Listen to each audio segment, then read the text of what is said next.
अस्सलाम वालेकुम जी। वालेकुम अस्सलाम। जी क्या नाम है आपका? मेरा नाम मोहम्मद है, मैं सियालकोट से मेरा तलक है।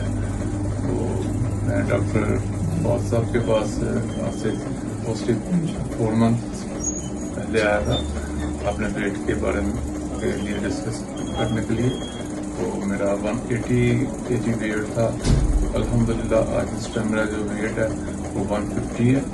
तो काफ़ी मेरी ज़िंदगी में चेंजिंग आई हैं इस वेट के बाद, वेट लॉस करने के बाद। ये मुझे इससे पहले ये आपकी पहले की पिक्चर थी, आज से 4 माह पहले की। ठीक है। और ये मेरी आपकी पिक्चर है, ये 4 माह बाद की। 4 माह बाद की। बहुत मुतमिन हूँ डॉक्टर साहब से, और उनकी जो पेशेंट के साथ काउंसलिंग है मैं बहुत मुतमिन हूँ। उनका बहुत अच्छा एक होता है पेशेंट के साथ। जी बिल्कुल जी। ये आप देख सकते हैं, ये उमर इकराम की प्रिस्क्रिप्शन है जिसके ऊपर हमने इनको वेट लॉस के लिए इंजेक्शन दिए थे।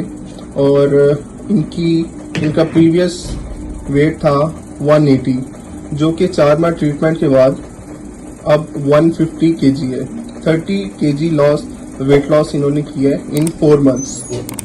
That is big achievement for him and it's very helpful for his life to carry out daily routine works. Thank you so much.